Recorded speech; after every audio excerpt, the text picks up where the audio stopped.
Keiva Martin, Taimago, Aojijio.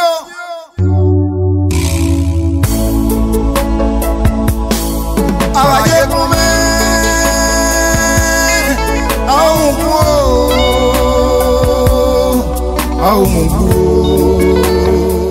Je suis Joël Etienne,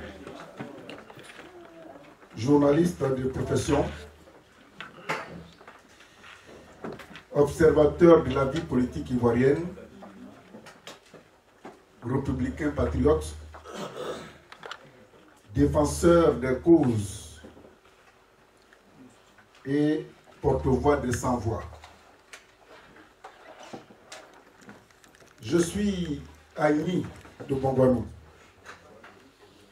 mais je suis ivoirien. Alors, j'ai accepté aujourd'hui, ce qui est très rare, mais quand je suis informé, je m'intègre et puis on fait avancer la cause. Pour ceux qui me suivent sur ma chaîne et qui me lisent souvent, j'ai une rubrique tous les vendredis qu'on appelle les vendredis de Joël Etienne. Mon site internet c'est businessactuality.com. Hier vendredi,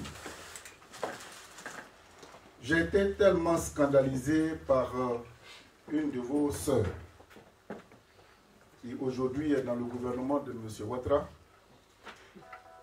À la suite de la perte de la liberté, a été commis d'aller détruire tout ce que Mme Gbagbo a fait à Douakoué. Et à Douakoué, elle a tenu des propos qui, moi, me scandalisent. C'est pour ça que quand Mme Keiva m'a demandé de venir aujourd'hui, je n'ai pas hésité un seul instant. Dans nos différentes répliques et attaques, cette dame, elle s'appelle Anne Ouleto. Elle a tenu des propos qu'il ne fallait pas.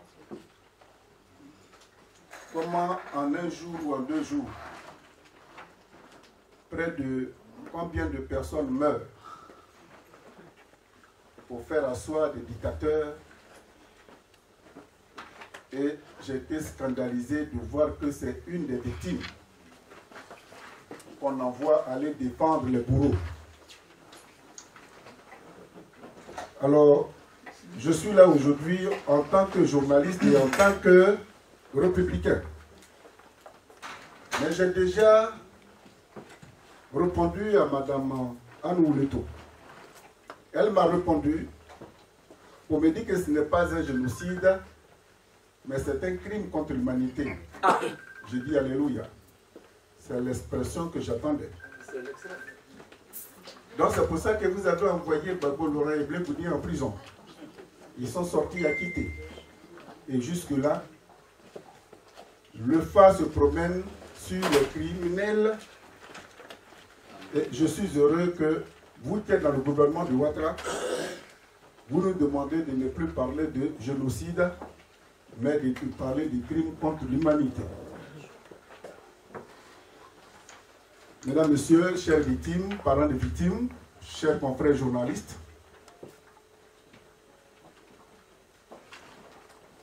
il y a 1 an, j'ai demandé à Maxime Keller, que vous connaissez, de me donner le numéro de téléphone de Mme Keiva. On ne se connaissait pas. Je compose son numéro, elle décroche. Madame, je viens d'arriver de La Haye. Je suis allé rendre visite au président Gbagbo et à Charles Blé Goudi. Je vais vous rencontrer. Et je suis journaliste. Elle a tremblé un peu. Elle dit donc, pour que je puisse vous rencontrer, il faut que mon avocat soit là. Il dit, si vous voulez apporter la mangue, l'avocat, le citron, comme vous voulez. Mais moi, je veux vous rencontrer. Elle dit, vous êtes au sérieux? Elle a dit, madame, allez-y prendre le citronnier parce que c'est lui qui est très amer. Je vais vous rencontrer. Elle n'a pas eu le courage de me rencontrer jusqu'à ce qu'il y a, je crois, 5 ou 6 jours, elle m'appelle pour dire, monsieur Etienne, je suis prêt à vous rencontrer. Je dis, mais mon inspiration est passée. On fait comment? Elle dit, non, je veux que nous nous rencontrions. Bref, chers parents, je vais vous demander légèrement de vous lever pour faire entrer Madame Keyi Baou Martine.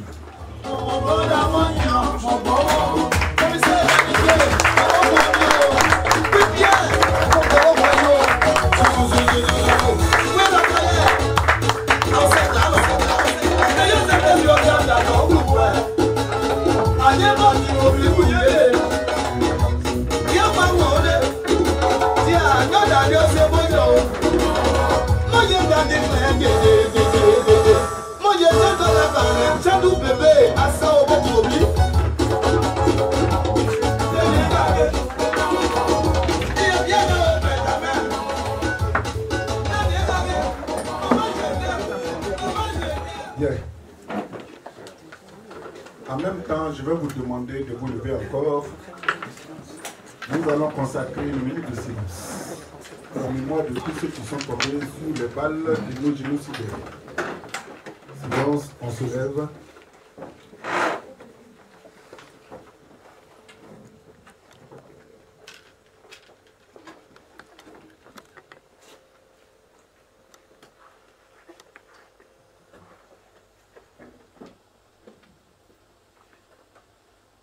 Je vous remercie.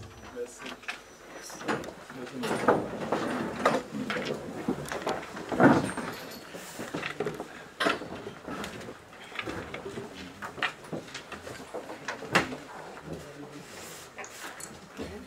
Ouais. Peuple originaire de l'ouest et de la Côte d'Ivoire. Vous tous qui êtes tombés sous la balle ou sous les balles de nos génocidaires. Ce soir à Paris, sous une pluie fine, qui nous a permis de nous imprégner, qu'aujourd'hui nous allons parler de vous. Votre fille Martine Keyi Baou va parler de vous.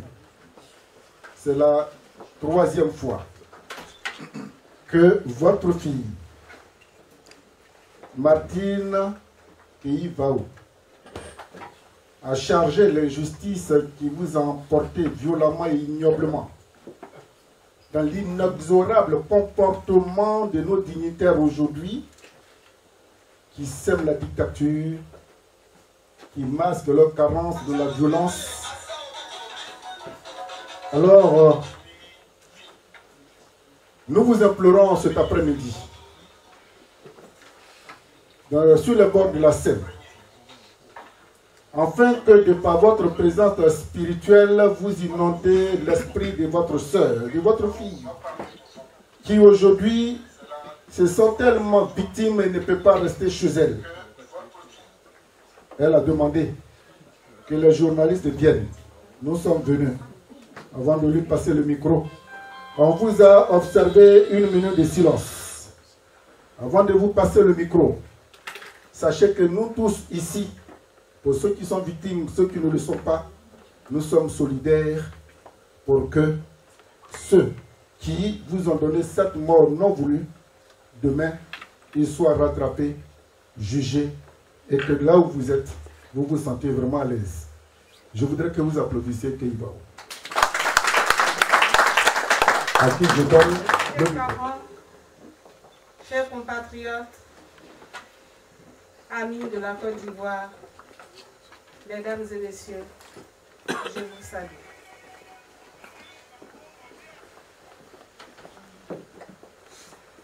Comme l'a indiqué notre frère, je suis Martine Keyi Baou. Votre fille, votre sœur, votre maman et votre grand-mère pour la plupart. Voilà.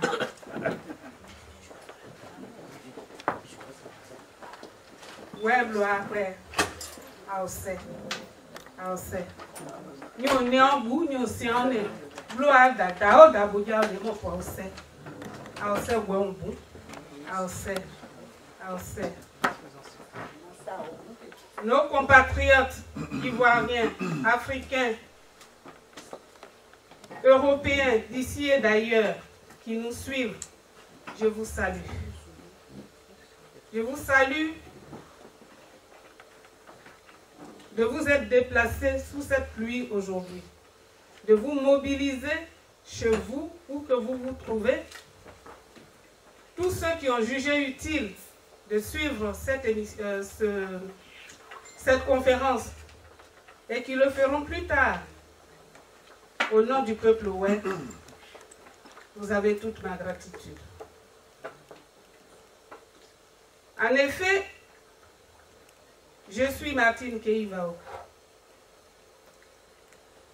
Je suis oué, née de père et de mère oué, tous deux nés de parents oué, et tous originaires du Guémon. Je suis du Guémon, de Diopé particulièrement, de mère et de père. Tous deux originaires des deux cantons qui composent Duékoué. Je suis de Bangolo, de ma grand-mère paternelle dont je porte le nom, du village de Grand-Pin.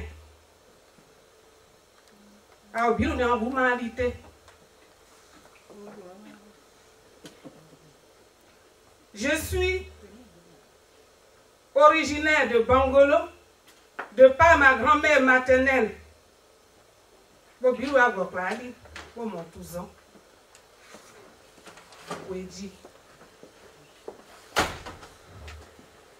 Si je tiens à vous faire ces précisions, c'est dire à tel point je suis effondrée.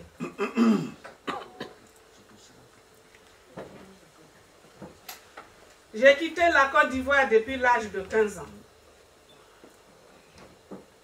Aujourd'hui, je suis toujours en France. Dieu sait à quel moment je dois retourner. Mais n'empêche que je vis au quotidien les origines. Pourquoi cet engagement? Pourquoi ces souffrances depuis fort longtemps? En effet, un matin, à mon réveil, je vois que mon Guémon à moi, le pays où est le Cavali, est envahi. Envahi par des mercenaires de toutes sortes, tuant sur leur passage,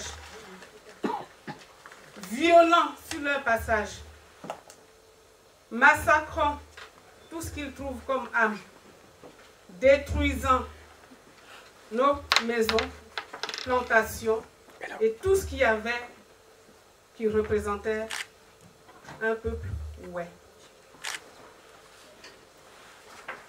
Tout de suite, ma première réaction, c'était de m'assurer que si toute la Côte d'Ivoire vivait ce même instant, eh bien non. Je l'ai fait, non pas parce que je le souhaitais aux autres, mais c'était pour m'assurer d'un seul point, à savoir si mon peuple était en train de subir un génocide. Et hélas, malheureusement, oui.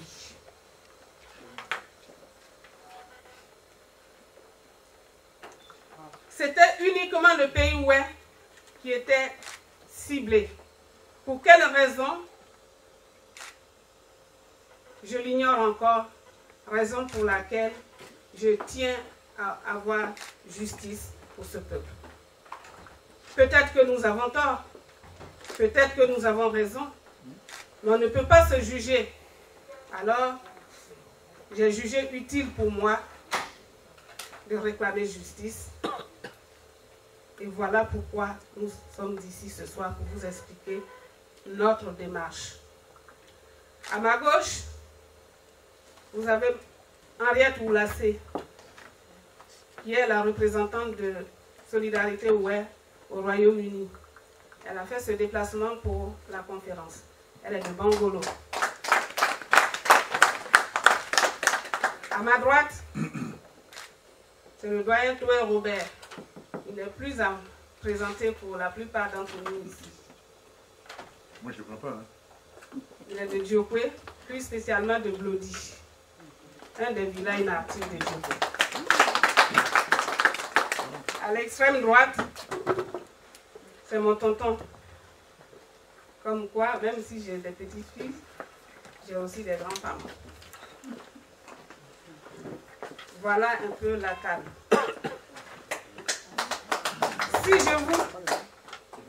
Si je tiens à les présenter, c'est parce que vous êtes là pour savoir qui fait quoi et comment pour que nous soyons là ce soir. Cette sale guerre qui nous a frappés depuis 15 ans, j'ai personnellement, moi, perdu 15 membres de ma famille, des deux côtés, maternelle et paternelle, y compris ma propre mère, à la mission catholique de Djokwe, le 19 avril 2011. Vous savez, chez nous, un pays où qu'on se trouve, qu'on trouve décès, on nous ramène toujours à la base. Un ouai n'a jamais été enterré à l'extérieur. Mais pour les raisons de cette guerre, ma mère qui est décédée à Djokwe, à la mission catholique, au moment où on brûlait tous les corps qui mouraient, tous ceux qui tombaient, on les brûlait, j'étais en ligne avec ma soeur, je pleurais. Je voulais absolument que le corps de ma mère soit mis de côté pour que je puisse au moins l'enterrer.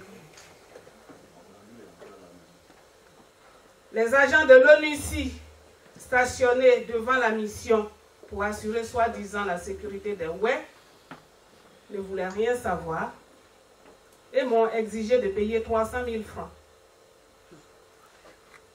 Le peu d'argent que je leur avais envoyé, puisqu'à l'époque, il n'y avait pas de mandat entre la Côte d'Ivoire et tous les autres pays à l'extérieur, compte tenu de l'embargo de l'Union européenne sur les médicaments et tout moyen de subsistance. Vous le savez très bien. Donc le peu d'argent que j'avais auparavant essayé d'envoyer, c'est cet argent-là. J'ai été obligée de dire à ma soeur de le remettre aux agents de l'ONUCI qui ont réclamé 300 000 francs pour qu'on puisse mettre le corps de maman, traverser la rue puisque l'hôpital est en face de la mission catholique, pour qu'on puisse mettre le corps de ma mère dedans. 3 mois plus tard, j'arrive en Côte d'Ivoire, impossible d'aller à Djokwe. Je voulais absolument voir le corps de ma mère. Qu'est-ce que j'ai fait? Ne pouvant pas y aller, j'ai demandé aux corbières qui vont à l'ouest, dans n'importe quel village pour accompagner des corps, je leur ai demandé de ramener le corps de ma mère sur Abidjan. Parce que je tenais absolument à la voir.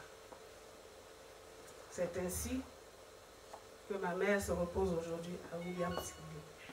Mais je lui ai fait la promesse, comme elle ne voulait pas, elle en a toujours parlé, de la ramener un jour, si Dieu me le permet. Si aujourd'hui, avec tout ce que vous avez appris dans les médias, je n'ai jamais osé parler, et si aujourd'hui je décide de vous faire le point, c'est par rapport aux derniers événements qui sont arrivés par rapport au dossier que je conduis. Comment en est-on arrivé là? C'est ce que je vais vous dire. En effet, depuis 2002, les femmes originaires de Djokwe en France ici avaient une association qui s'appelait Cris de cœur suite à cette guerre qu'on a créée. Et cette association était dirigée par Mme Jeanne Nyou. Moi, je suis la secrétaire. À cette époque, l'hôpital de Djokwe étant détruit, nous l'avons réhabilité pour que tous ceux qui étaient stationnés là, parce que des gens qui n'étaient pas originaires de Diokwe, ben c'était à l'époque la seule zone de confiance qui était sous le contrôle de la LICOM. Donc tous les pays, ouais, même ceux qui ne sont pas, ouais, le frère Yacouba derrière, qui étaient tous en danger, se retrouvaient à Diokwe. Et pendant 6 mois, à chaque 2 mois, je faisais la navette entre Paris et Diokwe parce que il fallait, quand je viens et qu'on organise quelque chose, on cotise, il fallait acheminer les dons, les médicaments, les machins. Je l'ai fait pendant 1 an. Et à chaque fois que je partais à Diokwe, je récoltais les images. Je prenais les images, les photos, les films, les témoignages. Tout ça, je recueillais. Et j'avais créé un site pour les stocker. C'est ainsi que nous fonctionnions. Et les hommes de Diokwe, sous l'égide du doyen Robert Toué que vous voyez ici, avaient décidé de créer une association qui va réunir tout le monde. Puisque les hommes ont dit, les femmes font un bon boulot, il faut qu'on les rejoigne. C'est ainsi que ce doyen a organisé les élections à Diokwe.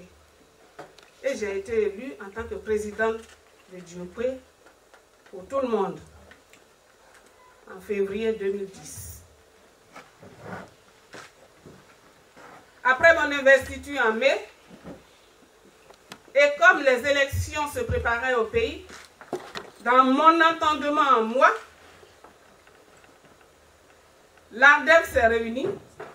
M. Enoch Ouya, ici étant le secrétaire, ils ont dit, comme tu viens d'être investi, il faut que tu retournes à Diokwe, maintenant tu vas nous faire le point, l'état des lieux pour qu'après la guerre, qu'on sache ce qu'on peut faire. C'est ainsi que je suis partie à Diokwe en août 2010, en convoquant tous ceux qui habitaient cette zone. Il y avait en tout 52 villages. Et j'ai reçu ce jour-là, les jeunes, les femmes, surtout, pour les aider, une fois les élections passées, à les aider dans les villages pour qu'ils puissent se réinsérer. Parce que c'est en restant dans le hasard, en ne faisant rien, que la jeunesse, surtout, est une proie facile. Donc, je suis partie à Diokwe. Chacun avait un projet. Je suis revenue, on a fini la réunion. On a eu un dîner débat. Tout le monde avait participé. Même les halogènes étaient venus. On a tout mis ensemble pour savoir qu'est-ce qu'on ferait après la guerre. Malheureusement, cette guerre a tourné au drame que nous connaissons tous. Ainsi, en 2011, le 6 juin 2011, par la voix du procureur Ocampo, la CPI a lancé un appel à témoins pour dire que désormais, ce qui s'est passé en Côte d'Ivoire, une enquête est ouverte, le dossier est là et que les coupables doivent être punis.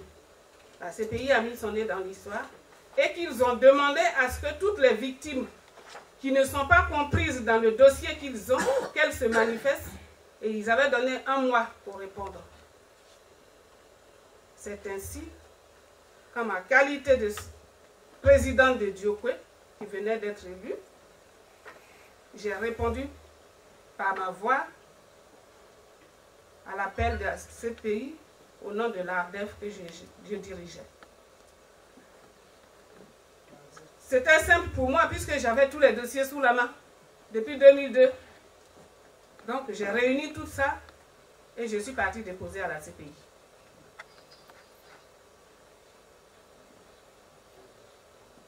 Six mois plus tard, en novembre, le président Gbagbo a été déporté. On arrive à l'audience de confirmation des charges. Eh bien, les crimes de Diokwe, de l'ouest de Côte d'Ivoire n'ont pas été pris en compte. Encore une fois, j'ai réécrit. Et la CPI a refait un rapport pour dire qu'elle va étendre les crimes qu'ils ont prescrits, au lieu de la période post-électorale, ils vont maintenant jusqu'à l'arrivée de la rébellion en 2002. Ils vont prendre tous ces crimes-là en compte. J'étais heureuse, mais c'était mal les connaître. Encore, les crimes reconnus, oui, il y a eu des exactions, mais les coupables n'étaient pas pris en compte, les victimes n'étaient pas pris en compte. Qu'est-ce qu'on a fait? On a encore écrit. Jusqu'en en 2012, ils ne répondaient toujours pas. Et nous non plus, on ne désespérait pas. En 2012, on a dit qu'on allait faire une conférence de presse pour crier notre désarroi au grand monde, pour qu'on sache pourquoi les crimes ont été reconnus dans les rapports et les victimes n'étaient pas comprises dans le procès contre le président Gbagbo. C'était en préparant cette conférence que malheureusement les événements de Naïbli venaient d'être produits. Et cette conférence à l'époque, je l'avais organisée avec M. Toussaint Alain, qui m'a dit, bon, comme les événements de Naïbli venaient de se produire et que M. Ouattara effectuait son premier voyage en Europe en tant que chef d'État, il fallait le dévancer, faire une conférence, dénoncer ses crimes avant qu'il n'arrive. Encore une course contre la montre. On a fait cette conférence et France 24, TV5 était là. Effectivement, quand M. Ouattara est arrivé, il a dit que le pays va bien depuis qu'il est président, que rien ne se passe, tout est calme, machin et tout. Et le journaliste qui l'interrogeait ce jour-là sur TV5 a dit non, puisqu'on a eu d'autres sons de cloche, il y a des ressortissants de Diopé d'où viennent se produire les événements de Naïbli, qui ont fait une conférence de presse. Voilà ce qu'ils ont dit. Bon, moi, j'ignorais qu'on allait m'opposer à Ouattara. Il dit non, il n'y a rien, ce sont des individus égarés qui ont eu en même temps, le gars a mis la cassette. Waouh, moi j'ai tout déversé. Il avait la tête basse et il disait, oui, ma soeur a raison, mais je vais calmer ça. Je ne savais pas, comme il n'a jamais rien su alors.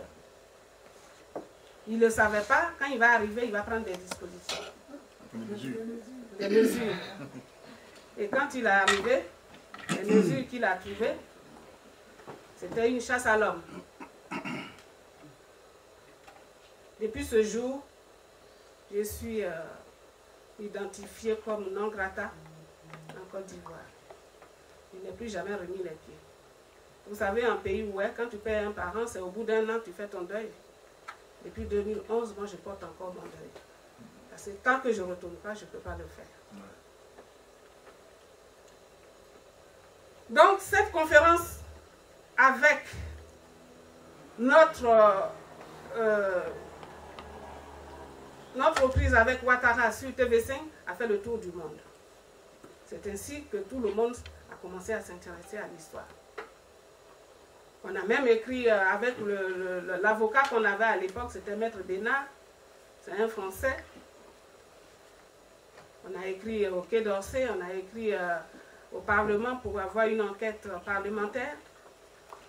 Comme courrier qu'on a reçu, l'avocat a reçu un courrier pour le prier de quitter ce dossier. Un matin, il m'appelle, il m'a dit, Martine, je ne peux pas continuer avec toi. Parce que je suis désolée.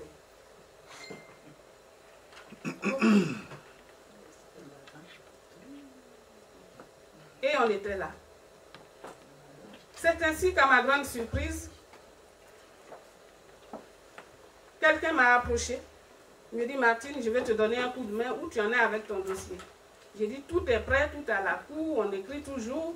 Mais le souci, c'est que les gars, ils ne répondent pas. Et comme on n'a pas d'argent pour payer les avocats, donc pour l'instant, on attend. Et on dit, bon, ben, si c'est comme ça, on va essayer de voir les avocats. Ceux qui peuvent nous conduire en attendant et qu'après, quand le dossier sera ouvert, qu'ils seront pris en compte.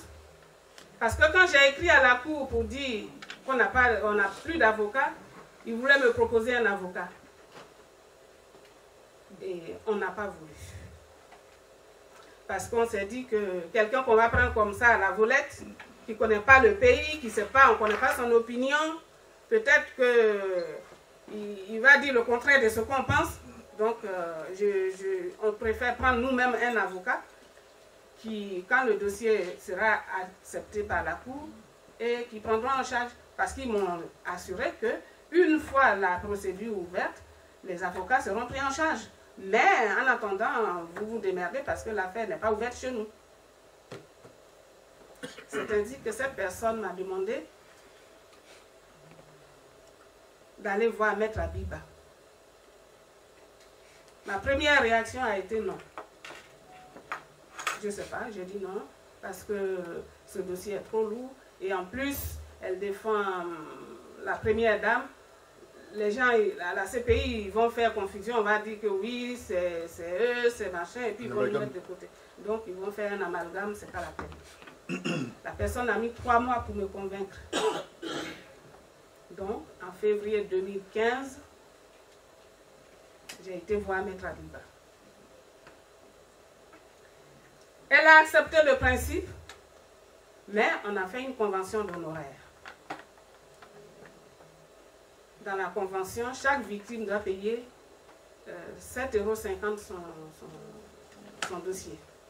Pour qu'une fois, nous, on fait remplir les fiches aux victimes au pays, c'est nous qui assurons tous les frais. Et quand ça arrive chez elle, elle va regarder si le dossier correspond ou pas aux exigences du droit pour les valider. Et pour cela, il faut 7,50 € par dossier. J'ai dit oui, c'est faisable. Et au moment de signer ce document, elle me présente Maître Dadje en disant que c'est son collaborateur avec qui elle gère tous les dossiers. Ils ont toujours travaillé en binôme. J'ai dit, mais tu connais nos problèmes parce qu'on n'a pas d'argent. Quelqu'un qui est en Côte d'Ivoire, comment il va venir ici? Et si la cour en a besoin, comment on fait? Parce que nous, on ne peut pas payer. Elle dit non. Il vient parce qu'il a une affaire sur Paris, donc quand il va venir, il en profitera. Okay. C'est comme ça qu'on a signé ce contrat. Et ils m'ont dit, comme pour l'instant, ils sont au pays à défendre la première dame, avec Ouattara, tout est possible. Donc il ne faudrait pas qu'il apparaisse dans le dossier en première ligne. Il faudrait que, comme toi tu es ici et que tu as toujours fait ça, c'est toi qui seras au devant de ton dossier. Il dit, il n'y a pas de problème. Même s'il faut aller au pays, je m'en vais, ou on ne meurt pas. C'est ainsi qu'on a fait les premiers dossiers. On a parcouru le village, ceux qui sont sur les camps de réfugiés. Et le premier dossier, on l'a déposé à la cour. Parce qu'ils ont dit, le premier dossier qu'on a envoyé, c'était que des témoignages et des images. Donc maintenant, si vous avez des personnes, des victimes elles-mêmes qui peuvent témoigner, attester, vous remplissez ces fiches-là. Et c'est ce qu'on a fait. Au pays, l'équipe de là-bas qui s'occupe d'enrôler les victimes dans les campements. Et quand ils arrivent à Abidjan, on les donne à Maître Dadje, qui regarde si ça va. Et ils vont au courrier, ils me les postent, et moi, je paye les frais ici à Paris. C'est comme ça on procède. On a fait ça jusqu'à le 1er février 2016. On a déposé le premier lot à la CPI. En avril 2016, la CPI a enfin jugé recevable le dossier Ouai. Et qu'ils ont un autre dossier sur la Côte d'Ivoire. Le cas de du président et Blé, ça c'est la Côte d'Ivoire, affaire Côte d'Ivoire 1. Et le cas de Ouai, Côte d'Ivoire 2.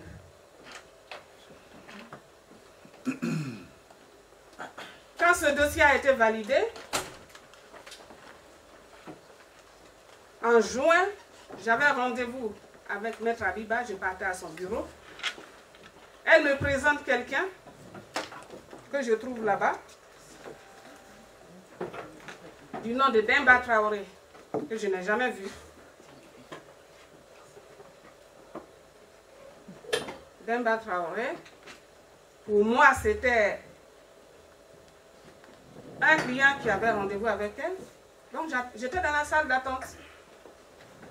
Et quand je suis arrivée, elle sort, vient me chercher en disant, il faut rentrer. Je dis, mais comme tu es occupée, elle dit, non, c'est un ami à moi que je vais te présenter. Donc, elle me présente M. Demba Traoré. Il est au Ghana, entre le Ghana et le Bénin. Comme il y a des victimes là-bas et que souvent, pour acheminer les dossiers, il y a un problème. En venant ici, il peut nous les apporter. Mais pourquoi tu ne m'avais rien dit alors? Je dis non, comme c'est rien, c'est juste... Bon, ok. Donc c'est ainsi que ce monsieur est rentré dans notre dossier. En juin, un soir, j'étais au bureau, il m'appelle, je peux te parler? Je t'appelle de Washington. Je dis, bon, quand je vais sortir, je te rappelle.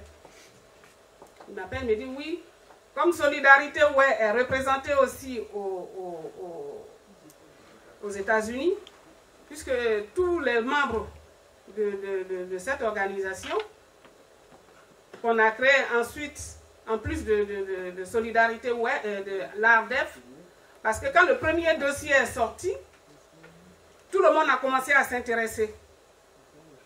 Et au niveau de l'ARDEF, on s'est réunis, on dit, mais au lieu que seul l'ARDEF finance les dossiers, il faudrait quand même voir les autres frères, ouais, s'ils peuvent, ils peuvent aussi participer, puisque les fiches qu'on remplit, c'est dans tout le pays, ouais. Donc leurs enfants sont représentés ici. Il faudrait que tout le monde se joigne et pour participer. Et pour cela, le doyen m'a mis en mission. Il dit, au lieu de faire ça au niveau de Paris, il ne faut pas aller dans les autres pays pour voir s'il y a des gens qui vont s'intéresser là-bas. C'est ainsi que je suis partie à Londres. Et c'est la grande sœur Oulacé qui m'a reçue. Elle a appelé les autres. J'ai exposé devant eux. Après Londres, je suis partie en Italie. Après l'Italie, je suis partie en Suisse. Après la Suisse, je suis partie aux États-Unis. Après les États-Unis, je suis arrivée au Canada. Et tous ont adhéré à l'idée. Voilà comment, au lieu que le dossier soit porté par seuls les ressortissants de Djokwe, tous les autres Ouai se sont ajoutés et on a créé ensemble Solidarité Peuple Ouai, qui est représentée à Paris, la direction que je gère, à Londres, au Royaume-Uni, Madame Oulacé, en Suisse, Marthe Do, aux États-Unis, Joseph Gaé, et c'est au niveau du Canada, même au Ghana, ça a été représenté, et en Côte d'Ivoire aussi, mais je ne donne pas les noms, pour des raisons de sécurité. Donc, c'est au Canada, je n'ai pas pu trouver quelqu'un, parce que ceux qui étaient là, non seulement sont des victimes, mais sont des réfugiés, qui étant dans les camps, ont pu, avec un peu de chance, aller au Canada. Donc ils sont membres, mais ils ne peuvent pas avoir une fonction puisqu'ils viennent d'arriver. Voilà. Donc, Demba m'appelle, il me dit, oui, puisque tu as des agents partout, il faut que... J'ai invité Maître Abiba, notre association aux États-Unis a invité Maître Abiba pour faire une conférence sur le dossier, le génocide Ouai. Est-ce que vous pouvez vous joindre à nous? Parce que quand on parle du génocide Ouai et que vous êtes là, ça donne plus de poids que nous autres. J'ai dit, mais il n'y a pas de problème. Moi-même, je partais en vacances aux États-Unis. Donc, ça ne me posait pas de problème. Au contraire. J'ai tout de suite appelé les autres là-bas. Et je leur ai passé les coordonnées pour qu'on puisse ensemble organisé cela. On a participé aux frais de déplacement, les billets de Maître Abiba, puisqu'elle devait faire sa conférence à Montréal. Donc de Montréal maintenant à Washington, il fallait qu'on participe aux frais. Donc on a participé aux frais d'achat du billet. À sa conférence de Montréal, ils m'ont dit, mais il faut que toi tu sois là, puisque toi, c'est toi le dossier, ouais, elle s'en va, les gens de Montréal ont besoin de l'avocat pour leur élucider le dossier, il faudrait que tu sois là. J'ai fait New York, Montréal, en 12 heures de voiture. Je suis partie, puisque chez eux là-bas, il n'y a pas de train. Donc c'est car. 12 heures. Montréal, New York. Je suis partie. Aller-retour. Après la conférence, on est venu sur Washington.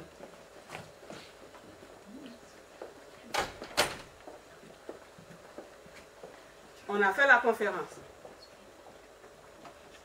Elle a eu un écho qu'il fallait. Et comme M. Demba avait prévu une levée de fonds pour nous aider dans le dossier, on n'a pas eu d'argent. C'est seulement à Montréal, dans la salle, les gens ont cotisé $130 pour nous donner. $130 canadiens. C'est pas la même chose américain. Donc, c'est comme ça que ça s'est passé. Sur le plan communication, on était très satisfaits. Parce que Maître Abiba, elle est même passée sur CNN pour parler du dossier. Moi, tout ce qui m'intéressait, c'était la communication, puisque pour que le plus grand nombre de décideurs sachent qu'il y a eu génocide en Côte d'Ivoire, et notamment en pays ouest. C'est comme ça. On est parti des États-Unis, les vacances sont finies, eux ils sont rentrés, moi aussi je suis rentré. Un 23 septembre, Maître Abiba et Dadje me convoquent. Ils disent qu'on va dîner. On arrive au dîner, ils me disent oui, on veut te parler, parce que quand on est allé aux États-Unis, il y a des partenaires qui nous ont approchés pour t'aider dans le dossier web, pour vous aider à faire face aux frais des avocats. Parce que depuis longtemps, c'est vrai qu'on avait accepté le principe, mais là, ça commence à faire lourd. Et il y a des gens qui se proposent de vous aider. Mais la condition était que vous changiez de nom, que vous ne vous appelez plus Peuple Ouai, et qu'on dise que le dossier, c'est victime de Côte d'Ivoire. Je dis, ah bon? Et qui sont ces financiers? Ils ont dit, mais on ne peut pas te dire le nom maintenant. Quelqu'un qui veut que les gens aient des noms, je ne vais pas savoir à qui c'est. Aïe. Même au mariage forcé, même on sait au moins à qui tu vas te trouver. On sait qui tu vas épouser quand même. Ah, tu vois au moins sa gueule. Jusqu'à il a donné un dossier. Et puis je ne sais pas qui c'est. Ça c'est du bien bas.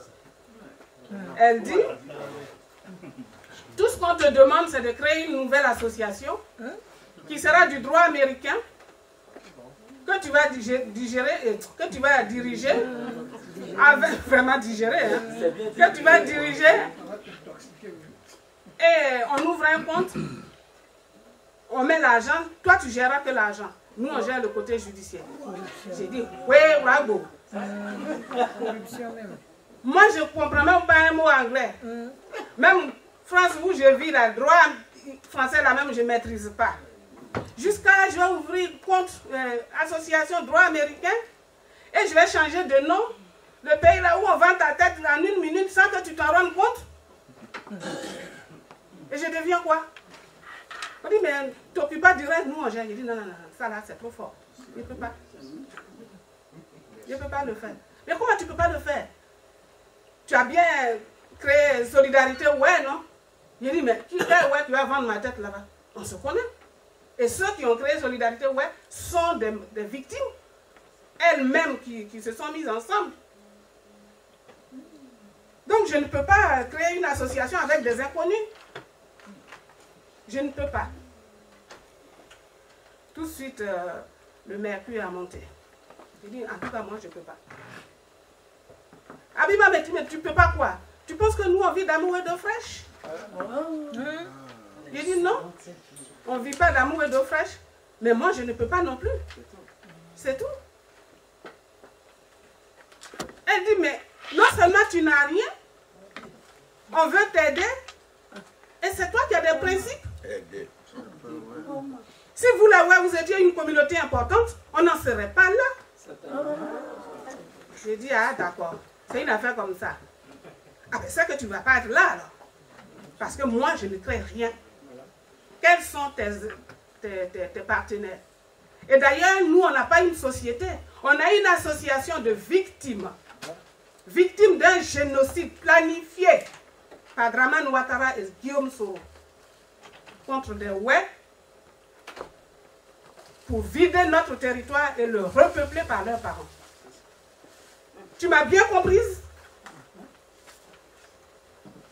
Sur ce, on s'est séparés à queue de poisson.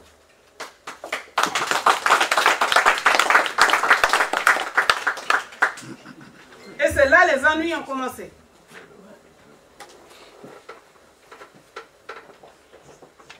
Un jour, j'avais rendez-vous à son bureau, je l'appelle, et quand je suis partie, puisqu'on a déposé le premier lot des documents à la CPI, maintenant le deuxième lot qu'on devrait déposer, le même circuit, les membres du pays, ils ont déposé chez Maître Dadjié, et après, quand il a validé, il devait leur remettre pour me les poster. Il leur a dit non, comme je m'en vais à Paris, ça tombe bien, je vais partir avec. Quand il est venu, il a déposé les dossiers au cabinet de Maître Abiba. Elle m'a appelé pour me dire que tes dossiers sont là. Il y avait 3000 dossiers. Je vais donc dans son bureau, et puis j'ai dit, bon, je vais prendre le paquet pour aller faire des photocopies comme d'habitude. Parce que nous, on fait les photocopies qu'on garde. Parce qu'un jour, s'il y a un problème, il faudrait bien que je fasse des recherches, avoir mes archives. Elle me dit non, on ne fera pas de copies, mais on va faire du scan. Parce que les copies, ça peut s'égarer. Donc, moi, je vais faire le scan dans mon bureau et on va te faire la facture du scan. C'est ainsi que j'ai fait la photo des documents, les piles de documents que vous voyez là sur le Facebook. Voilà comment je les ai fait. Et donc, quand j'ai fait la photo, au sorti de là, j'ai fait un post pour dire que oui, le deuxième lot est arrivé pour rassurer les victimes que vos documents sont arrivés à bon port. Donc, j'ai mis ça sur mon mur. Elle m'appelle, elle me dit de quel droit tu mets mes documents, tu publies les documents qui ne t'appartiennent pas. Je dis, comment ça ne m'appartient pas? Ce sont mes documents. Elle dit, à partir d'aujourd'hui, comme tu divulgues l'identité des victimes, d'ailleurs même, je voulais te le dire, mais j'attendais qu'on ait un rendez-vous.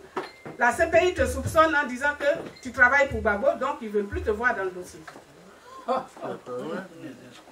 Donc les dossiers sont confidentiels et toi tu les publies. Ah, les mêmes dossiers, quand elle et moi, on devait faire la conférence du premier lot qui a été déposé à la CPI, nous deux, on a fait, vous voyez sur mon mur là, elle et moi on est en photo avec les dossiers. Est-ce que vous avez vu, allez sur mon mur, vous verrez Maître Abiba et moi à côté des dossiers. J'avais même un carton où je le chargeais dedans. Tout ça, ça est sur le truc. Pourquoi c'est cette photo-là aujourd'hui qui pose problème? Elle dit oui, mais la cour dit tu es une espionne, donc une espionne de qui? Mais de Gbagbo. Je dis moi, pays va où? La cour n'a rien dit du tout. Mais est-ce qu'il t'a payé pour faire ce dossier pour le disculper? J'ai dit alléluia. Si moi, mon dossier peut disculper Laurent Gbagbo, c'est qu'il n'a vraiment rien fait. Donc, ils n'ont qu'à le liquider et le libérer. Qu'est-ce qu'ils font avec lui là-bas? Parce que moi, je vais toujours continuer à faire ça.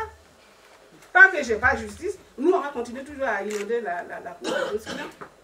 Elle dit, en tout cas, tu ne peux plus accéder au dossier. Les dossiers que nous, on lui donne. et que c'est nous qui l'avons mis en chose. Signé contrat engagé avec les associations, les dossiers sont confidentiels, je ne dois pas y toucher. Au départ, tu les touchais parce que la Cour n'avait pas encore validé. Mais maintenant, ça devient sérieux. Donc, tu ne peux plus le regarder, tu ne peux plus voir parce que tu peux divulguer les noms des victimes. Je dis, mais les noms de quelqu'un, moi-même, je suis victime. Moi-même, je suis dedans. C'est parce que moi, je suis dedans que j'ai fait appel aux autres qui n'ont pas les moyens d'y accéder. Et c'est nous qui allons de porte à porte pour aller les aider à remplir ces documents. C'est moi qui paye mon billet pour aller dans tous les pays pour aller les chercher.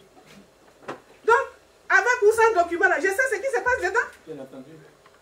Comme aujourd'hui, maintenant, les documents ont dit oui, mais les documents sont maintenant pour les avocats. Tu n'es pas avocat, donc tu ne peux pas être représentant des victimes à la CPI. Je dis certes, mais j'ai mandaté des avocats pour le faire. Comme partout dans chaque affaire. Il dit non, tu es une victime certes, mais tu représentes une ONG, donc personne morale. Les personnes morales ne sont pas considérées comme victimes. Votre association n'est pas victime, donc c'est les victimes qui... Et puis d'ailleurs, sur les formulaires, on demande, est-ce que la victime a un avocat, oui ou non? Si tu as un avocat, tu mets le nom de l'avocat. Les victimes m'ont désigné pour être leur avocat. Donc toi, je n'ai plus rien à faire avec vous. Ah, dans la convention qui est signée, les dossiers, les formulaires, tout dossier est du ressort exclusif des associations. Côté judiciaire, comment aller à la CPI, parce que moi je ne peux pas aller à la CPI, bien que étant partie civile, je ne rentre pas, c'est des avocats qui le font. Donc, c'est eux qui sont intermédiaires entre nous. Mais de là à ce que mon avocat, que j'ai choisi, m'interdise l'accès de mon dossier, c'est pas possible. C'est la corruption. Voilà, c'est pas possible. Donc, j'ai commencé à... J'ai dit non, non, non. Si vous ne voulez pas que j'accède au dossier, dans ce cas, on arrête le contrat. Elle dit, je ne peux pas arrêter, puisque moi, les victimes m'ont désigné, je n'ai pas affaire à vos associations. Voilà. On n'a pas affaire à vos associations. On traite directement avec les avocats. Les victimes. Quelle victime? Avec les victimes. Je dis, mais si c'est avec les victimes, comment tu vas faire avec moi alors? Si c'est les victimes qui vont accéder au dossier. Et moi-même, je me matricule. Donc, tu fais quoi? Qu'est-ce que tu fais de moi alors?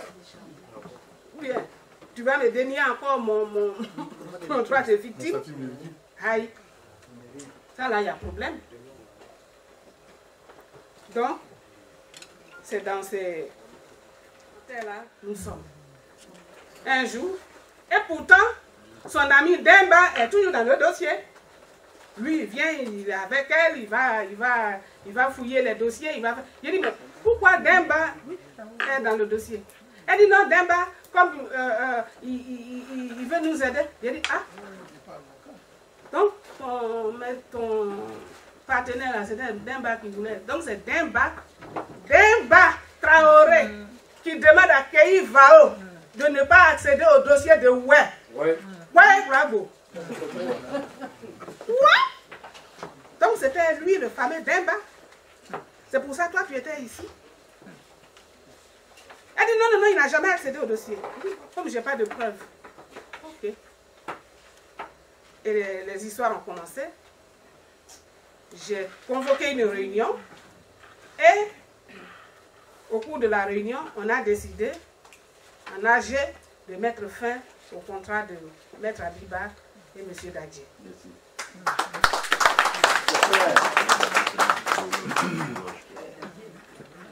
Quand on a fait ça, la semaine qui a suivi, en même temps que je leur ai écrit pour envoyer les PV qui les ont démis, j'ai envoyé en même temps, on a envoyé le courrier aussi au niveau de la Cour pour les prévenir que désormais, nous avons un nouveau conseil. Elle nous envoie une facture kilométrique À ce jour, nous leur devons 116 000 euros, 65 millions de CFA pour valider nos tickets, les formulaires des victimes. Elle nous envoie les factures pour la régler, avec sorte de tout compte, 10 000 euros par avocat et par association. Donc, Maître Dadje, 20 000 euros pour rupture de contrat, et elle aussi 20 000 euros, plus le travail qu'ils ont fait. Donc, tout ça, ça fait 116 000 euros. Dadje nous facture ses frais de bouche quand il vient à Paris, 6 000 euros. Shawarma, que nous tous on mange à Paris, là, il dépense 6 000 euros. Non, vraiment. C'est kebab. Ah, kebab. McDonald's. Okay. Quand ils ont envoyé la facture, j'ai dit, mais comme tu traites avec les victimes, je peux te donner mes 7 euros. Mais les autres, là, il faut adresser ta facture à tes clients. Je ne paye pas. Un matin, je reçois un courrier de 100 pages d'un bâtonnier qui me convoque devant son barreau de Bobigny pour une audience de taxation. J'arrive là-bas, ils m'ont dit il faut que vous veniez avec un avocat. J'ai dit mais il y a le pays à quoi? Si je suis ici, c'est parce que j'ai rien. Ma communauté n'est pas importante. Donc je paye avec quoi? Si vous voulez, prenez moi-même. D'ailleurs même, prenez-moi. Si toi tu n'as pas marié, prends-moi. Comme ça, tu as mon titre. Je peux encore même te faire un enfant. Si tu veux. Regarde. Prends-moi. Prends cadeau. Lucien qui est venu chez moi, il a dit, monsieur, vous êtes marié? Il dit, pourquoi? Il dit, mais parce que vous pouvez me prendre, il n'y a pas de problème. Comme je n'ai rien. Il dit, ah moi, je n'ai rien à voir, madame, on m'a demandé. Je dis, oui, mais je sais. Mais comme vous avez des frais à payer, ces frais que vous avez mis à ma charge, moi, je ne peux pas les payer. Donc, si tu n'es pas marié, chez nous, en pays où elle a. Quand la famille n'a rien, on donne en mariage la fille pour amortir les frais. Donc, comme mes parents n'ont rien et que je veux que leur dossier arrive à la fin, si vous voulez, prenez-moi cadeau. J'ai dit, je n'ai pas d'avocat. Elle a pris un avocat. J'arrive. Oui, elle a pris une avocate. Oui, madame Kei, vous devez tant de vous avez mis des gens au travail, mais vous ne voulez pas. J'ai dit, oui, je reconnais que j'ai mis des gens au boulot. Justement, c'est pour cela qu'on est là. Et puisque madame m'a écrit, voilà le courrier, j'ai donné au bâtonnier, madame m'a écrit qu'elle ne me connaît plus désormais. Elle ne connaît plus Solidarité Ouai et ADEF désormais, que je représente. Donc, je ne sais pas ce que je fais là. Je ne devais pas être ici. Elle a affaire aux victimes qui l'ont désigné. Il dit, mais c'est vous qui avez signé le contrat. Il dit, ah, ça devient intéressant. Donc, c'est moi qui ai signé le contrat. Il dit, oui, il dit, ah, d'accord, je crois qu'on va se comprendre. Bon. Je ne suis pas avocate, mais je suis comptable de métier et je fais de l'audit. Dans mon travail à moi, quand tu vas chez un client, quand ton client t'apporte le dossier, il va avoir toutes les pièces et puis tu regardes si c'est conforme à ce qu'il y a dans ses livres. Comme madame dit qu'on lui doit de l'argent, qu'elle m'envoie le listing des clients qu'elle a validés et qui ont été retenus à la cour, moi je prends le listing et puis je parcours tout le monde, chacun paye ses 7,50 €, on lui donne l'argent. Elle dit non, elle ne peut pas parce qu'elle ne peut pas accéder au dossier, le dossier est confidentiel. Je dis, mais comment j'ai dit, attendez, même un commerçant du coin de la rue là, même vendeuse de gombo qui va au village, là, dans mon village là-bas pour envoyer ses gombos au marché de Djokwe là. Pour les vendre, elle regarde s'il n'y a pas un qui est pourri ou bien s'il n'y a pas un qui est ceci. Jusqu'à je vais payer quelque chose que je ne peux même pas vérifier. Qu'est-ce qui me dit que dans le dossier dans ce qu'elle nous a facturé, c'est réellement ce qu'on lui a remis. Puisque le dernier lot des 3 000 qui est arrivé m'est toujours interdit. Et quand je lui dis de me donner le listing pour voir qui a été validé, qui ne l'a pas été, elle dit, mais même validé ou pas, tu vas payer. Je dis, certes, mais je veux savoir au moins les dossiers que tu as traités correspondent vraiment à ce que nous avons remis. Donc, on est coincé là. Moi, je ne peux pas accéder au dossier. Elle ne veut pas me le donner. D'ailleurs, je n'ai pas d'argent pour payer. Et on tourne en rond. Elle a débuté le dossier. Un matin, quelqu'un m'appelle, dont je tais le nom, une influente personnalité, m'appelle du pays. Oui, Madame Kei, je suis Monsieur Ton. J'ai été mandatée par Madame Nadi Gamba, qui m'a demandé de vous contacter parce qu'il faut que, pour que Abiba revienne dans le... Vous remettiez le dossier à Abiba. J'ai dit quoi? Qui ça? J'ai dit quoi? Simone. Je ne connais pas. Il m'a dit oui, bon, vous savez, voilà quoi. C'est des ordres qui sont venus de là-haut. Il dit là-haut où? J'ai dit oui, le chef a dit qu'il faut que tu donnes le dossier. J'ai dit le chef? Quel chef? Je dis mais t'as combien de chefs? Il dit ah, il y a trop de chefs en Côte d'Ivoire. Donc, de quel chef on parle? Il me dit ton papa. Il dit mon papa. Mon papa, il dit oui. Il dit mais lui-même son nom est dans le dossier, donc de quoi tu parles? Il dit non, je ne veux pas dire ça. Écoutez, Madame Kei, je sais que vous êtes une femme bien. Ça a commencé. Il dit mais on n'en est pas là, cher monsieur. D'ailleurs, je ne vous connais pas. Qui me dit que c'est vous? Puisque je ne vous ai jamais rencontré. Donc n'importe qui peut m'appeler pour me dire quoi que ce soit. Et si c'est mon papa, comme tu le dis, et si c'est celui que je connais là, que tu es là où toi, tu sais que je sais que si c'est lui là, voilà, que c'est lui là. Mais c'est simple, lui il sait comment, si c'est lui tout de suite, je ne sais pas à quel pouvoir il va me dire viens. Bravo. Lui il va me dire viens. Hé, toi là, viens. S'il lève me dit toi là, viens. Je m'en vais. Il n'a pas besoin de passer par médias. Moi, je suis à Paris. Lui, il est à La Haye. Et c'est toi qui es en pépette là-bas, là, qu'on téléphone. Tu t'imagines un peu le triangle? Qu'on t'appelle, et puis toi, tu m'appelles alors qu'on ne se connaît pas. Moi, je ne peux pas. Je suis désolée, monsieur. Je ne sais pas de qui vous parlez, mais je ne crois pas que c'est vous. Et comme déjà, des gens ont mis un gros mensonge sur moi en disant que je suis l'espionne du président, qui sait si ce n'est pas la CPI qui me pose un lapin?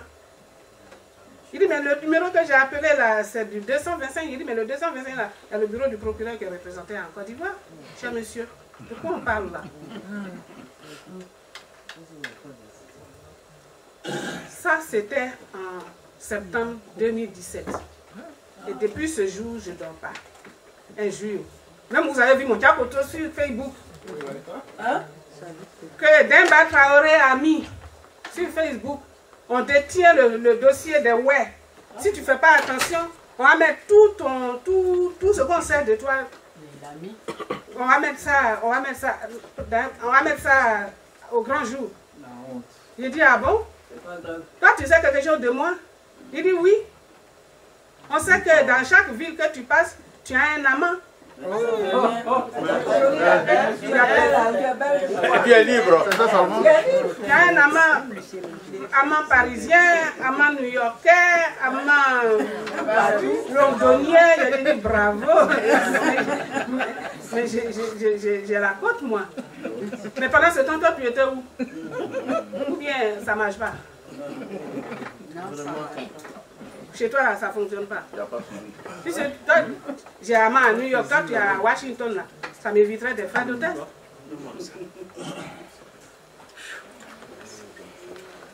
Il prend mes photos avec Jonas, il les balance sur Facebook.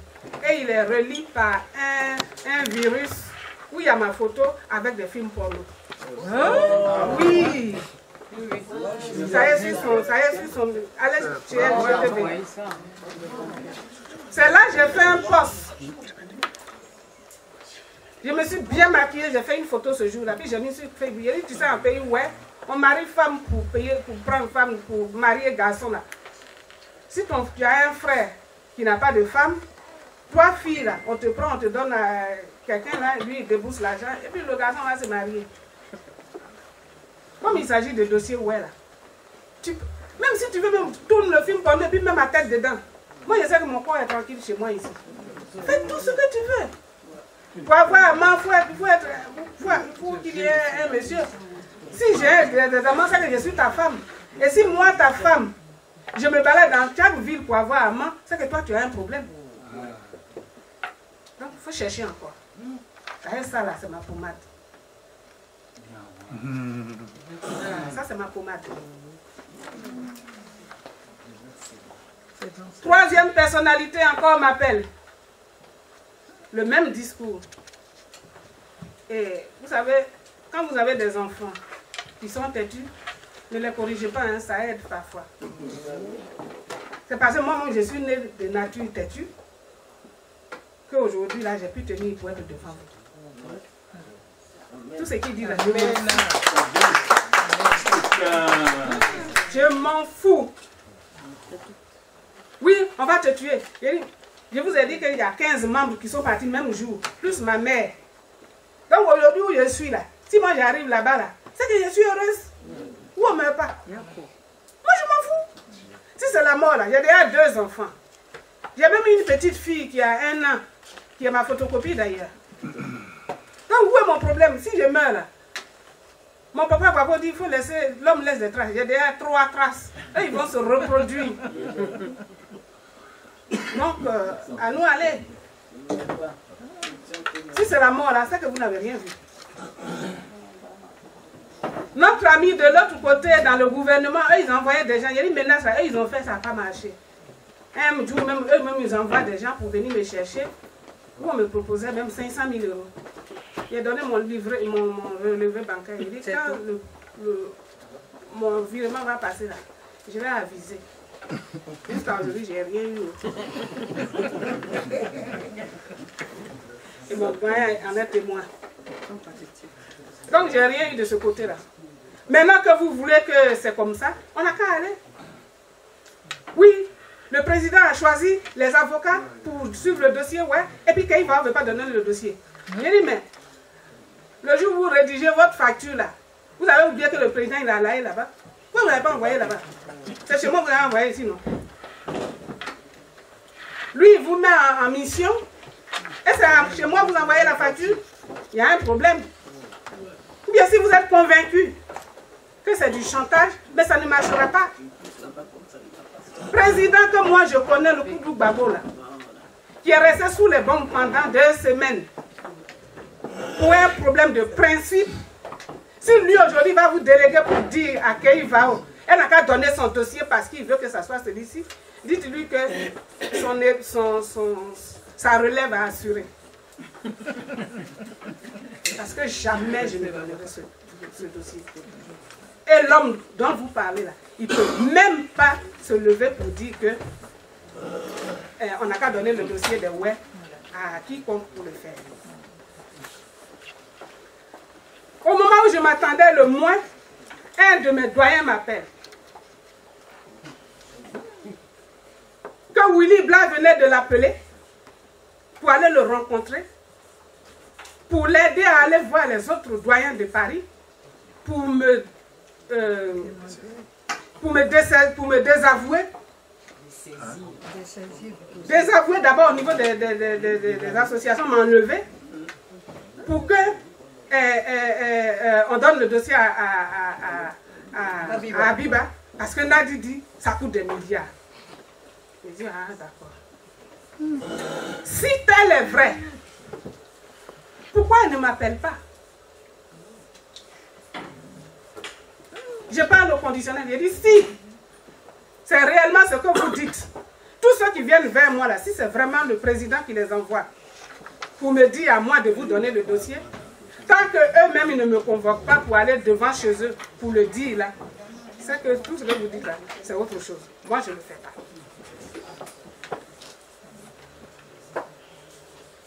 Demba s'en va publier sur Facebook que oui, de toute façon, que tu le veuilles ou pas, on a le dossier. Il dit, mais si tu l'as, vous allez le déposer. Et comme on les a désavoués, on les a dessaisis, ils ont créé une association qui s'appelle Peace and Justice, les droits américains comme ils ont dit, dirigée par Demba, où ils ont reçu de l'argent pour indemniser les victimes. Et qui vous a donné cet argent? Des gens que nous on poursuit, c'est ceux-là qui vous donnent de l'argent, et puis vous voulez nous influencer. Mais moi là, moi je mange du riz blanc. Si j'ai sauce, c'est bon. Si j'ai pas sauce, c'est bon. Si c'est moi là, jamais. Nous on veut justice. Vous voulez des milliards, mais allez ailleurs. Toi tu es ouais et on t'envoie, quelqu'un d'autre t'envoie pour te dire que le dossier ouais vaut des milliards. Et c'est ça là, j'ai voulu l'appeler, le doyen dit non, il ne faut même pas te presser même, ça vient. Il dit non, c'est pas possible. On ne peut pas être méchant à ce point. Oui, ils ont commencé à faire une campagne de dénigrement, qu'il va avoir xénophobe, qu'il va ne veut pas que les autres victimes soient enregistrées, qu'il va avoir fait ceci, qu'il va avoir fait cela. J'ai dit, mais attendez, les victimes là, vous étiez au pouvoir, ce n'est pas aujourd'hui que les ouais meurent. C'est depuis 2002. Et quand on tue les ouais, on dit c'est parce qu'ils ont voté Gbagbo. Et c'est ce même Gbagbo qui va vous demander de donner le dossier des ouais pour aller le vendre à d'autres personnes. Dadier prend son avion, il est parti au Ghana, il va enregistrer les victimes.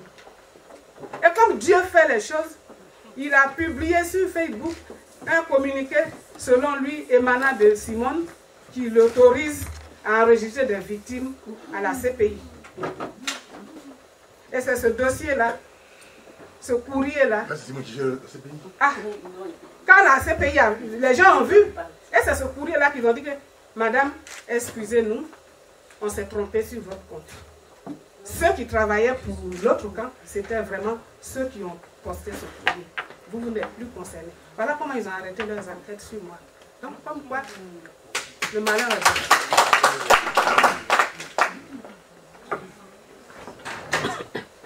Maintenant, tout dernièrement, Demba vient sur les réseaux, il poste un courrier, une vidéo, pour dire que oui, le dossier, ouais, c'est lui qui est impliqué dedans.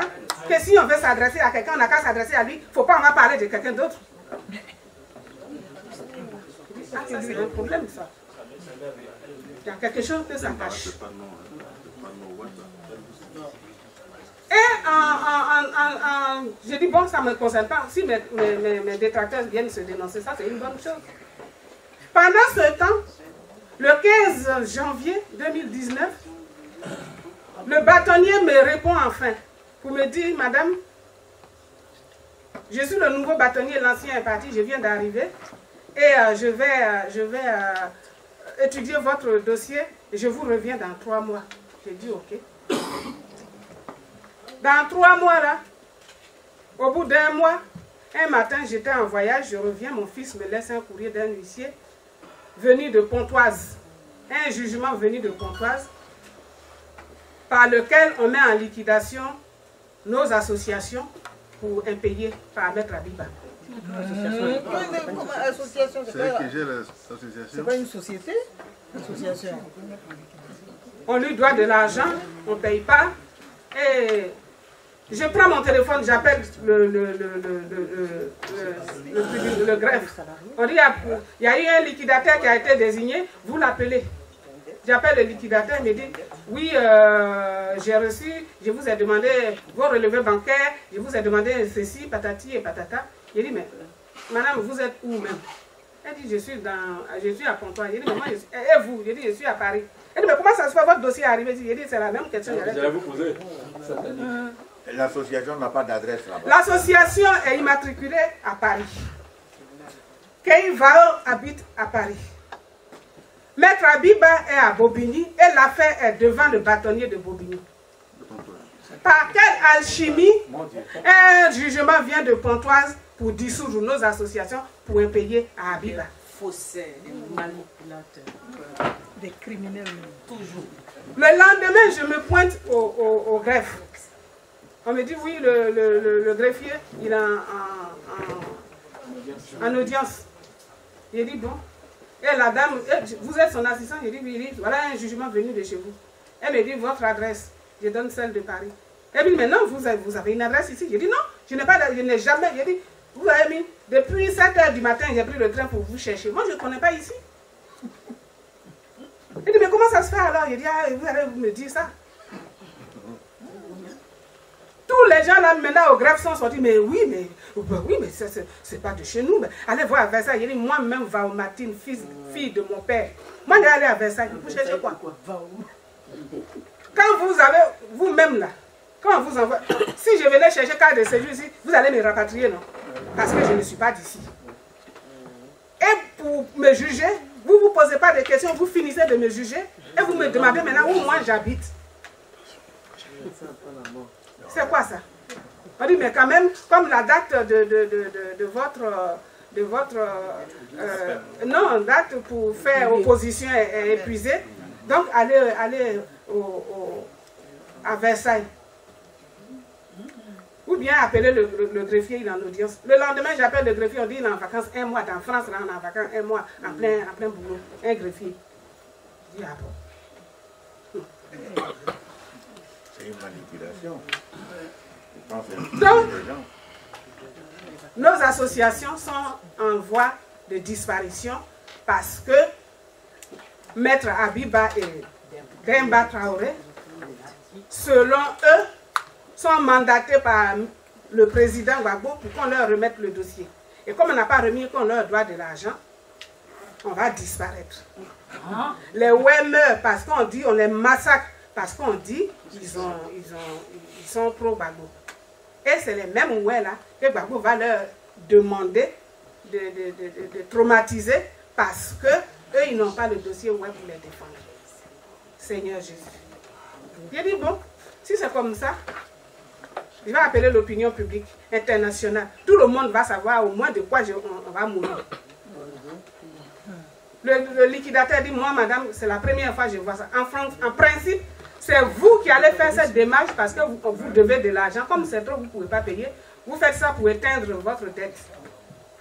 Mais que celui à qui vous devez demande que vous disparaissiez, c'est qu'ils ont quelque chose derrière la tête.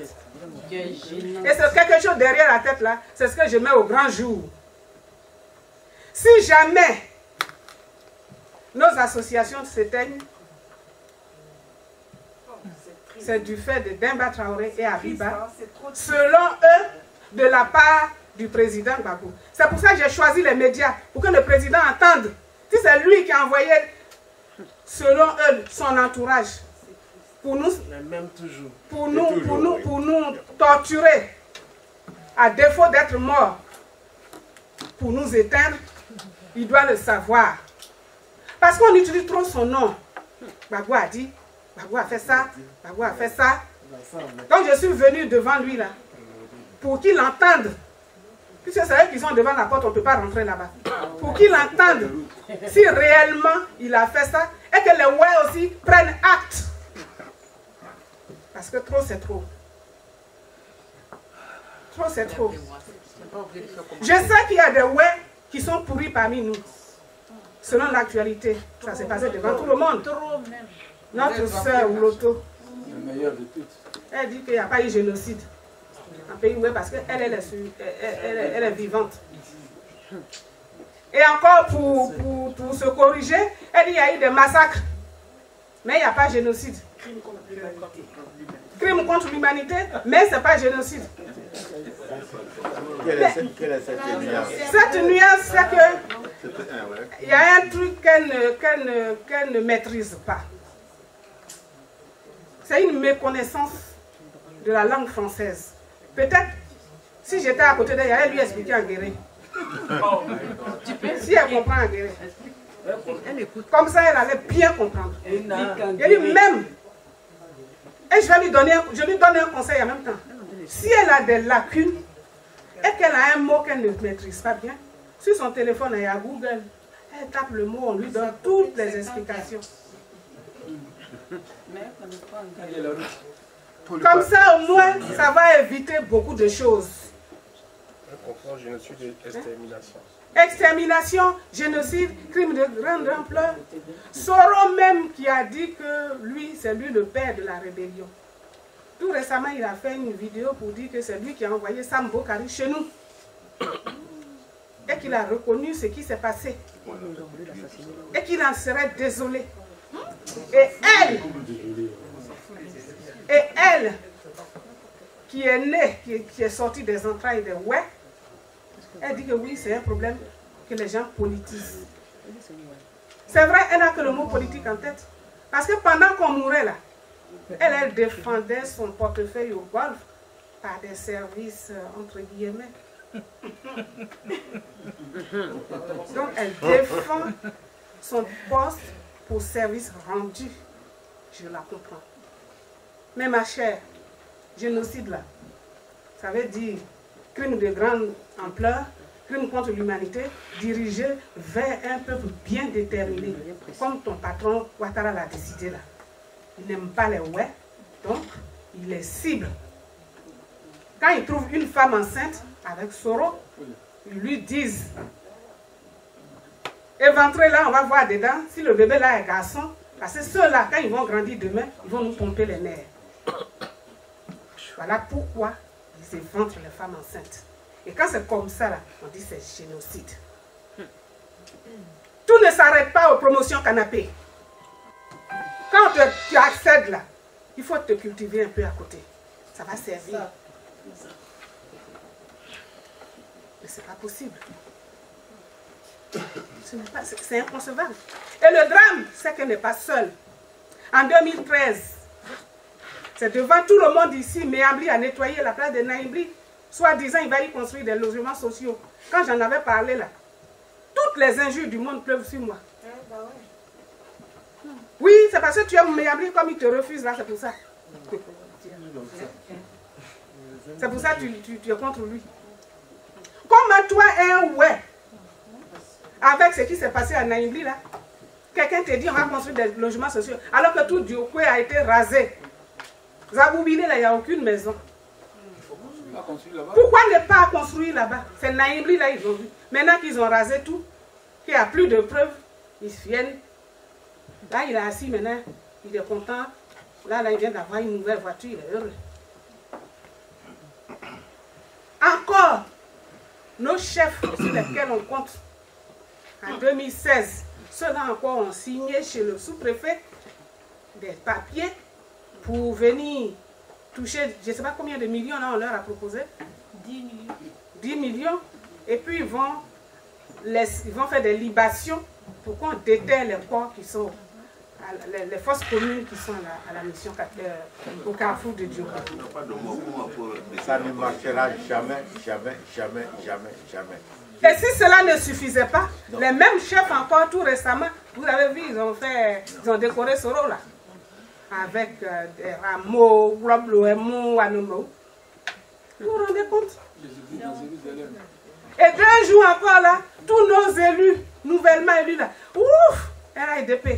Est-ce que le président va nous aider à développer le Guémon? On va développer chez nous, on va faire ceci, on va faire cela. À mon sens là, le message de Anne Loto est bien clair. C'est pour dire à ceux qui font leur adhésion en masse là, que ici au RAIDP là, nous on ne construit pas, on détruit et on se renie. C'est le message qu'elle leur a passé. Donc, on vient là. Et s'ils sont réellement des ouais et des hommes et femmes, ils n'ont qu'à bien ouvrir les oreilles. C'est ce que ça veut dire. Moi, c'est ma compréhension de la chose. C'est un message exprès qu'elle a passé pour dire aux autres que ce n'est pas la peine de faire rêver les gens ici. Là. Si vous venez, on ne va plus jamais reconnaître ce qui s'est passé chez nous. D'ailleurs, depuis 2011, quel cadre élu vous avez vu commémorer le génocide? Ouais. Personne. Pour terminer, parce que je vous ai trop tenu en haleine, je lance un appel.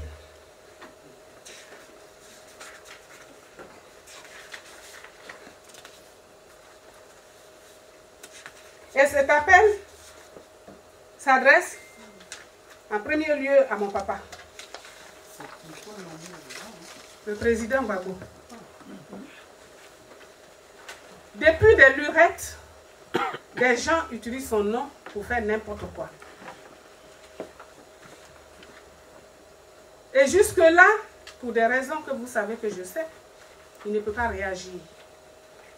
Mais cette fois-ci, là, il a au moins accès aux médias. Et s'il ne peut pas faire un communiqué, et ce que je dis là, c'est pas que je ne veux pas communiquer. Hein. J'attends son rendez-vous. Je vais aller le trouver là où il est. Il dit quoi vraiment? À moi, Kamadaka. Tout ce qui se passe là. Qu'est-ce que tu en penses? Il va me parler. Donc j'attends son rendez-vous. Deuxième des choses. Je m'adresse à la communauté internationale.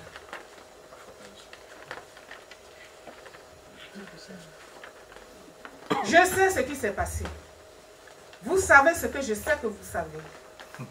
C'est par les médias internationaux qu'on a su ce qui s'est passé en Côte d'Ivoire, notamment à Djokwe. C'est vrai, les gens parlent de Djokwe, oui. Même le nouvel observateur disait, s'il y a eu 2000, 3000 ou bien 1000, on ne sait pas exactement. C'est vrai, on ne connaît pas exactement ce qui s'est passé à Djokwe. Mais c'est grâce à leurs médias aussi qu'on a appris, parce que ça aurait pu être, s'ils n'avaient rien, si Croix-Rouge n'avait pas compté, si Caritas n'avait pas donné ces chiffres, ils ne sont même pas d'accord sur les chiffres. Mais nous, on sait, nous, ouais, on sait, puisqu'on n'a pas parcouru tous nos campements.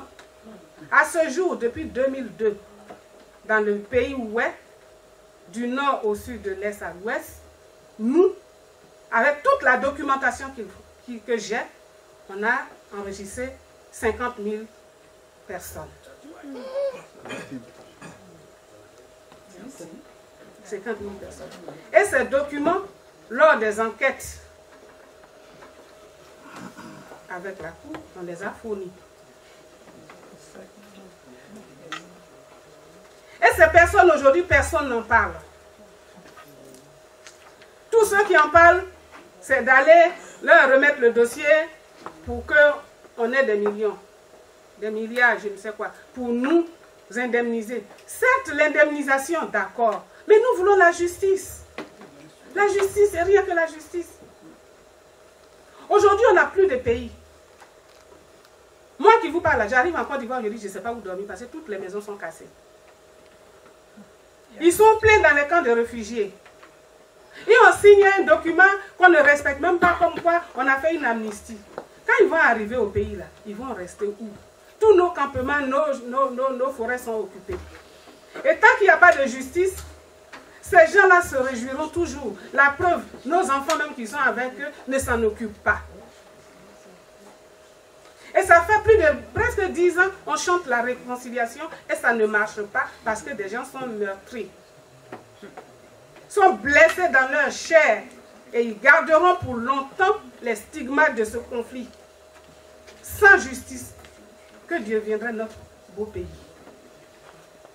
Aidez-nous, je vous en prie. Aidez-nous. Parlez de ça à qui de droit? Dites à votre Ouattara en Côte d'Ivoire de ne pas gêner le travail de la Cour. Je sais de quoi je parle. Pourquoi jusqu'à ce jour les mandats ne sortent pas? Qu'est-ce qui n'a pas marché? Qu'est-ce qui ne marche pas? La communauté même a reconnu 3000 morts. Ils ont pris Babou et Blé Goudé, ils les ont envoyés à la CPI. Ils les ont déclarés non coupables. Qui est coupable de ça? Nous, on veut les coupables. Nous voulons savoir ce qui s'est passé. Pour demain, que cela ne se répète pas. Que cela n'arrive pas à autrui. Ce qui s'est passé en Côte d'Ivoire.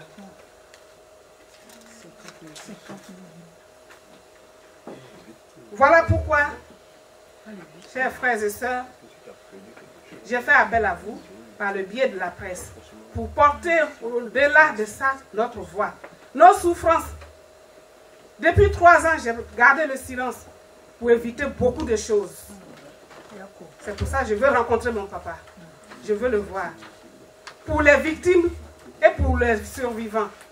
En cela d'ailleurs, je salue particulièrement Madame Eive Babou pour son geste. Courage. Son courage. La petite pierre qu'elle a posée là vaut plus que tout pour le ouais que nous sommes. C'est vrai, beaucoup ont polémiqué parce qu'ils font de la politique. Politicienne. Mais, quand il y a le symbole, il faut le reconnaître. En tout cas, maman, je te salue. Je salue aussi tout le RPI qui est avec elle, tout le groupe qui est avec elle, qui ont pensé à cela.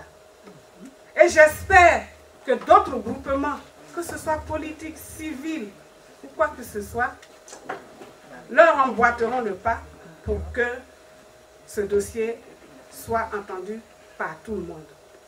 Il ne s'agit pas de faire de la politique, ce n'est pas un dossier politique. Je m'adresse aussi à mes frères et sœurs dans les différents partis politiques. Parce que j'entends souvent des gens dire que, surtout au FPI, que c'est le dossier que le FPI doit gérer. Non, il ne faut pas que ce dossier soit géré par un politique.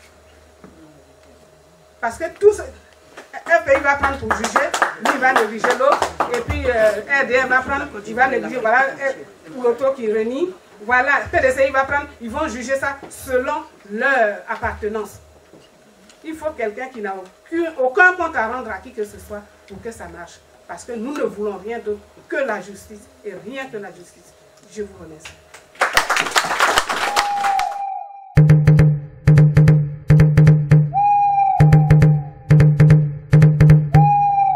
Keiva Martin, Taimago, Aojijo.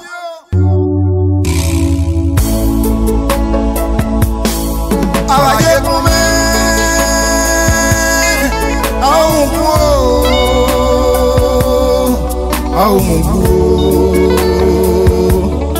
awaye some, maje. No moya, ye wibi, godu nyoza de gewe umo pade. No moya, ye wibi, godu nyoza de gewe umo pade. Augusia, Oglekwa, Obuagwa. Augusia, Oglekwa, Obuagwa. Augusia, Oglekwa, Obuagwa. Augusia, Oglekwa, Obuagwa. Jésus Philomène. Aoyon Weblo Aye. Brakidian. Awajesia.